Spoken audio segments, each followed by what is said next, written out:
Boy, you know you make me float. Boy, you really get me high. Ooh, Hi, friends. We're back. What up? Kandron? You know what it is. It's Dehjai, and I am just extra giddy today. How are you feeling, friend? I just want to know. Well, collectively, we're Black and Curious. I am fine. I am fine. I am neither up nor down. I am here. Chilling. Okay, I mean, that's good. What are you having to drink today? So I went and perused the sale that Kandron texted me about. So Tarjay was having a wonderful sale on the 19 crimes. Yeah. So I picked up the red blend and I got a Cabernet, Cab Sav, and they also had a Merlot there that I might want to go back and get because, like, for some reason it wasn't taking my gift card, y'all. And like, hello, I was getting free money. Like, so I'm gonna just use that for someone's gift, so it'll be regifted. But yes. So, what are you having? I am really feeling very African American today. So I am having a sweet tea spiked with some Crown Peach because that's the mood I'm in. That's the mood I'm in. Okay, sweet tea and some Crown Peach. Is that right? In all of my African American glory. Yes, I am. Sounds delectable. Black glory. Sounds absolutely delectable. Actually, you know what? I might have to go pick me up some tea. That does sound good. So, any Hoozle friends, we are here today to talk to you all about the latest show to hit the streaming scene, which is Harlem on Netflix, or no, Amazon, not Netflix. Amazon Prime, girl. Let me not steal you wrong, child. It is on Amazon Prime. So, if you have not watched this show yet, this is a spoiler. Come back to us after you have watched it because we finna to give you some of the highlights and like a quick little review because we basically binged it. I watched that shit in like a day, basically, literally. Took me a little longer, but not by much. If I had started when I asked Dehjai if she was going to watch it, I would have had it done on time. Listen, don't do me like that. Respond to me. I did. She didn't respond to me. I decided to table it, and that proved to be an error. Listen, in my defense, I posted on Instagram, hey, are you all interested in the stories to the girls? And would you be watching? And should we review it? And the girls was like, yes, they're interested in the show. Yes, they're going to be watching. And that, yes, we should review it. So I thought this was like, in the bag. I didn't know I needed to be like Instagram several weeks ago versus a direct text message to you on Friday. Did you text me? I only saw it in the email. And then I texted you on Friday and was like, I voice noted you because I was tipsy because this what happens when you sit here and binge watch a show about Black professional women. Yes. I certainly did. Girl, this is good. Well, okay. Sorry. I was like, do you want to watch I think I just was like, do you want to watch Harlem and review Harlem or something like that? And then the next thing I know, several hours later, you're like, oh, I'm watching it. It's so good. I'm like, why you ain't telling me? Shit. All right, now I gotta catch up. Okay. Anyways, we're here. We binged. Y'all here now. Mm-hmm. So this show is starring Megan Good and Grace Byers of Empire. Mm-hmm. And I am here for it. I hated Grace in Empire because she was just so mean, but she was mean with the reason. She was beautiful, whatever. Yeah. But in this particular casting, I love her. She's funny. She cracks me up. Grace is Quinn. That's her character's name. Mm-hmm. And then Megan's name. What is Megan's character's name? Shoot. Keep talking. I'll find it. Camille, yes. And then they have two newcomer friends I've not seen in other projects. Mm-hmm. So I'm assuming that they're new to the scene, but they were hysterical. And that is Ty. The character name is Ty and Angela.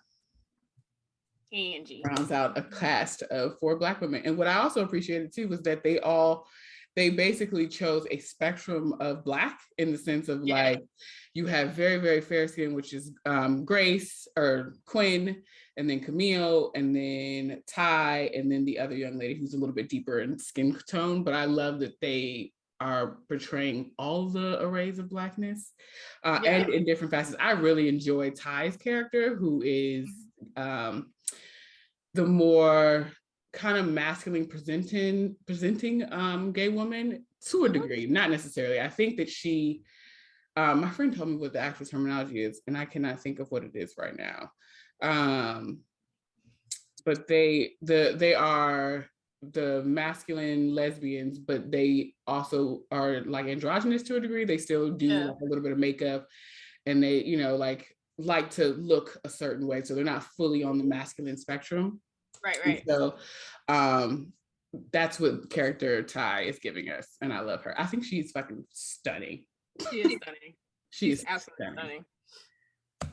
So yeah. So why I love the show. Yeah, I just love this show because it was very much.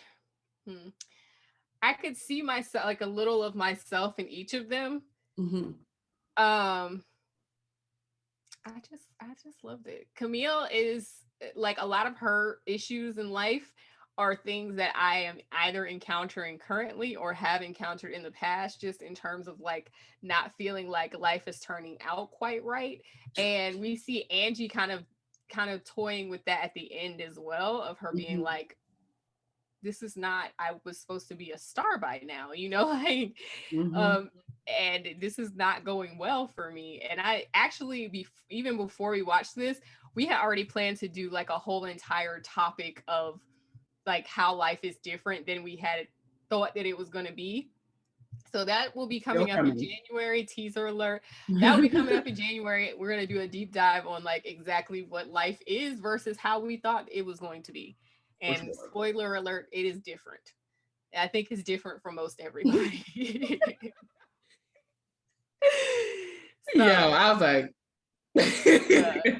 and then the whole like the storyline with I enjoyed the storyline about gentrification also, because I lived through a gentrification, kind of well, not kind of, a real gentrification, because when I moved to Miami, I lived downtown, and it was like nothing was happening there, and there was like a sort of a bubbling art scene, and like Wynwood was just starting to come up.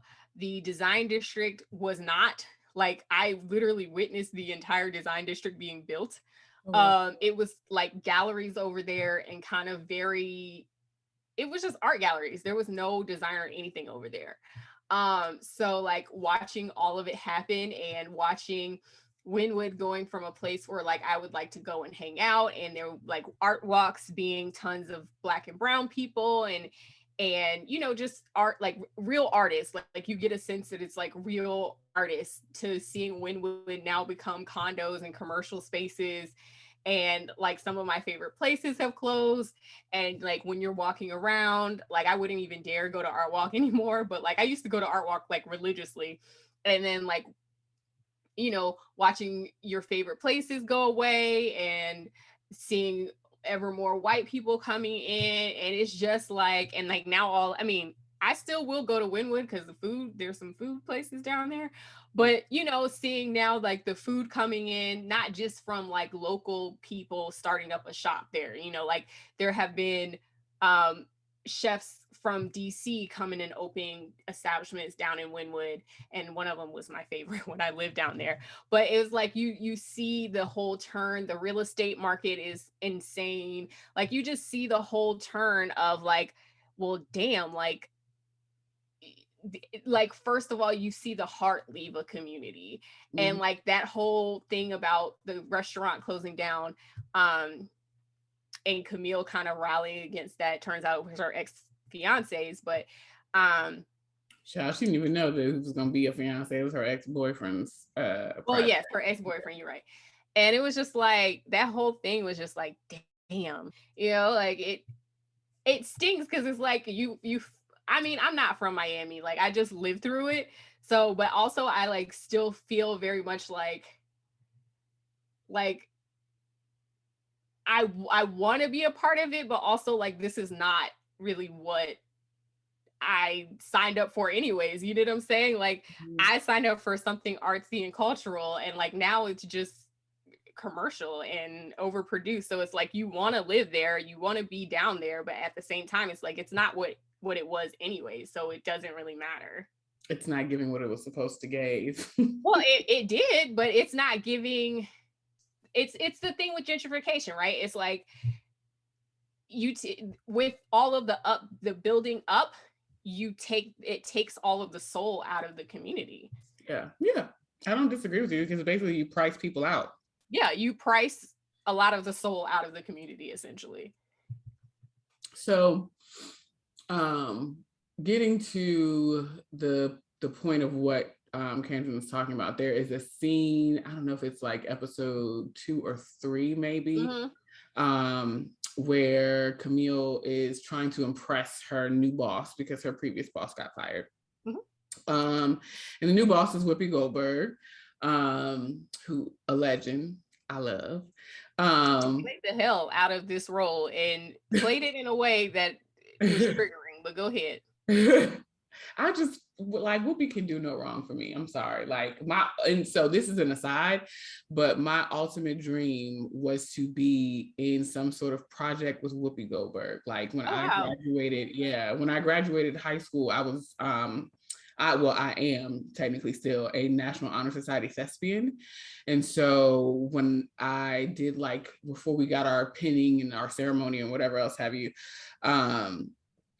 we had to write like who we would want to work with, something like that. And on my list was Angela Bassett and Whoopi Goldberg, because to me at the time, Whoopi represented the odd Black girl, I guess. Yeah. And not that I necessarily was odd because I was popular, but I always kind of felt like I was on the outside a little bit. And so I just really relished in her, and like I had seen like all her movies, like, and loved it. One of my favorites is Jumpin' Jack Flash.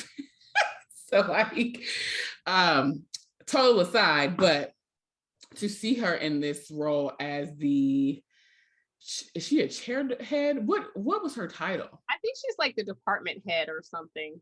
So basically she's Camille's boss, who is Megan Good. So if y'all are not following, and she is old Black and educated. And what I mean by that is, like, as someone who I have also gone through an HBCU, the experiences that you get with your Black elite, I'll say, Black and educated, is totally different than what you get at like a PWI.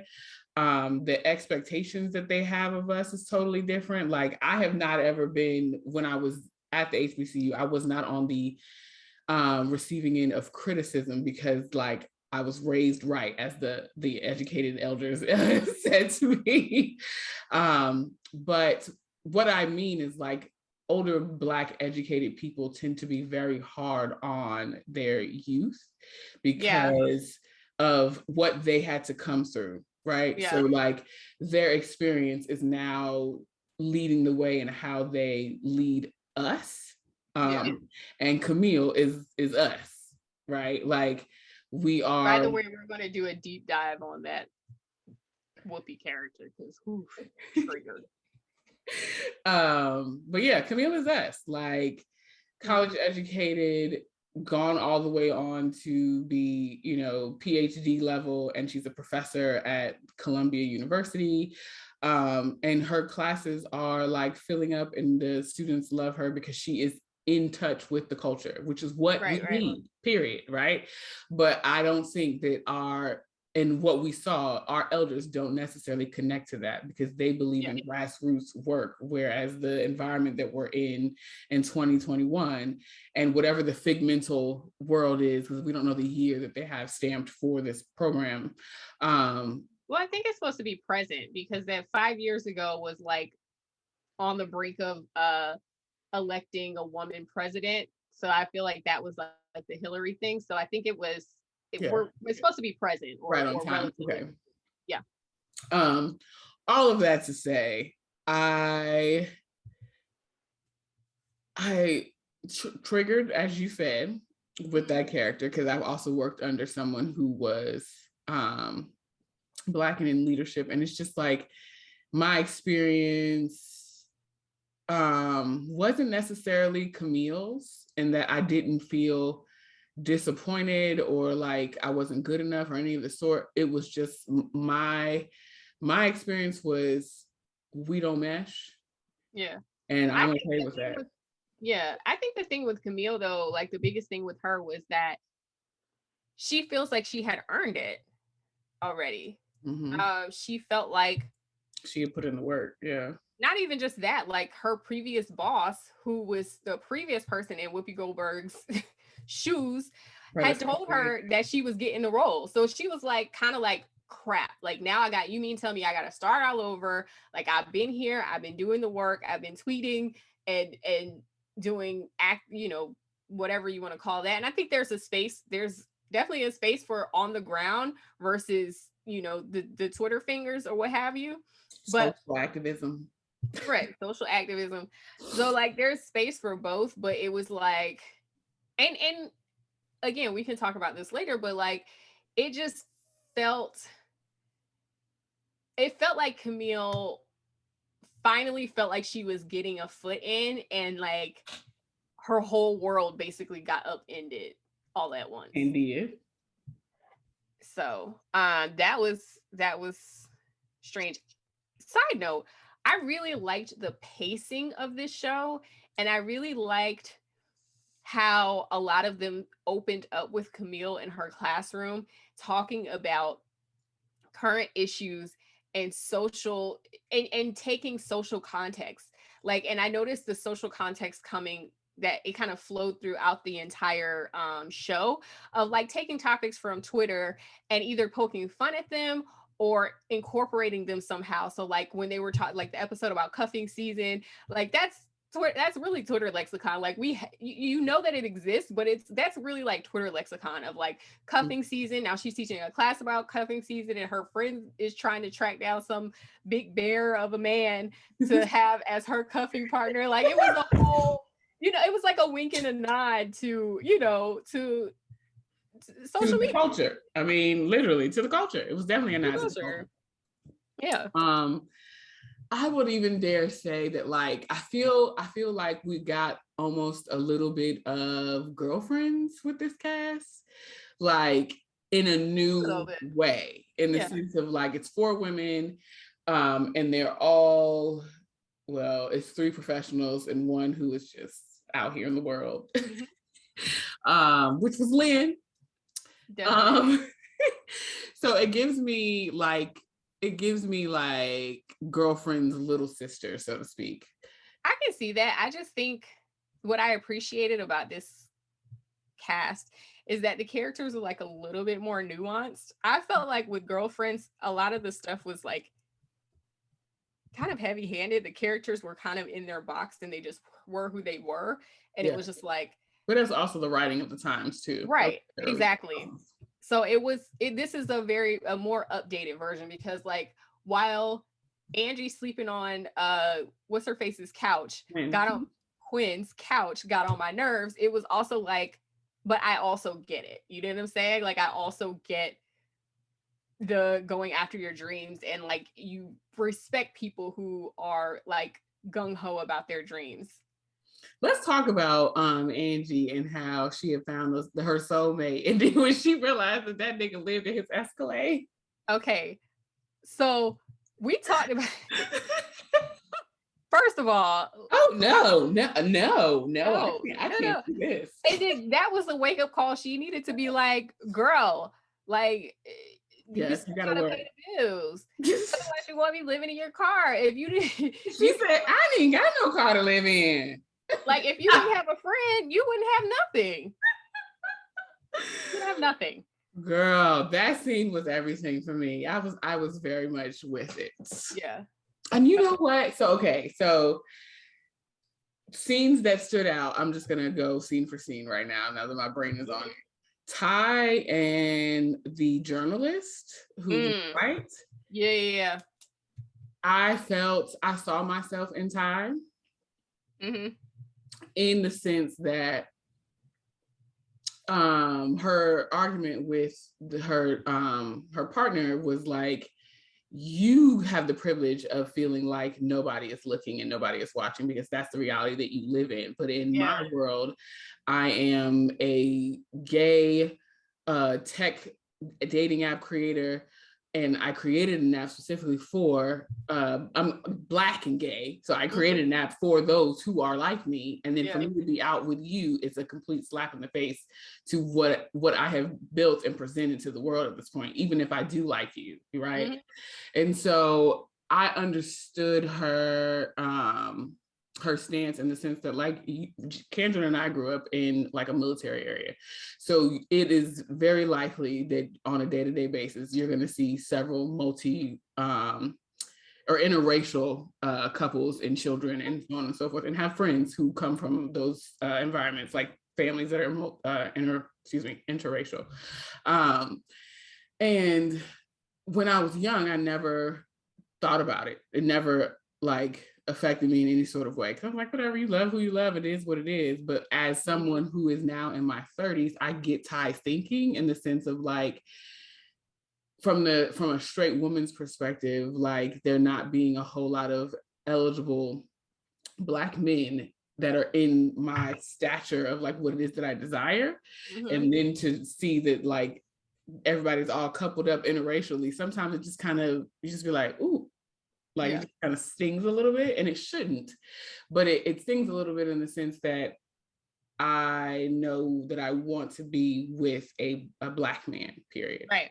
But to see Black men dating other races of women, sometimes it's just kind of like, oh, damn, like, and not that there's anything, I don't want it to be under or taken as me feeling like there's something wrong with it, because I don't. I absolutely love for any and everybody, but it's a thing of like knowing the way the world is as it stands. There's like however many, it's like 8 women to 8 Black women to 1 Black man, and so like that ratio is daunting. I also think that that was a wink and a nod to the culture of the time too, because there's very much like purity tests. Very much, we're in a purity test culture, of if you say something and if you say that you value something, you have to live it out. Yeah. So if she's trying to get people to sign up for this dating app and it comes out that she's dating a white woman, it's going to be like, well, what do you actually value? Or are you just taking advantage of this community as a monetary proposition? Like, what is it really? Yeah. And like, so I totally understood that assignment, or not assignment, but that like her angst about it. Because even if you love this person, the point that Kandron just made is like, your public presenting persona, once all that comes to light, is problematic. And I'm not going to lie to you. In general, I don't have a problem with interracial dating whatsoever. Whoever dates whoever, I don't have a problem with very much as far as it comes to like relationships and stuff.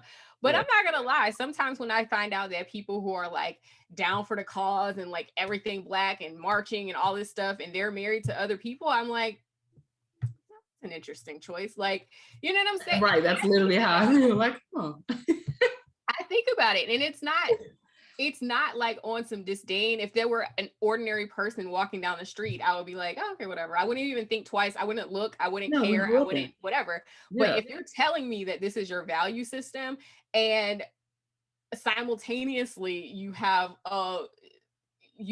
found value in another Black person, then I have a question. Mm-hmm. But I wonder too, like that. I wonder too if that sentiment can be like leveled with the other sentiment that we talked about earlier, when you have Black people in leadership and they are leading young Blacks and how hard they are on us. That's a similar thing, like a similar kind of like, where you giving that, you got your good eye on them. You know what I mean? Like, Ooh, Let's put a pin in that. So for our separate conversation,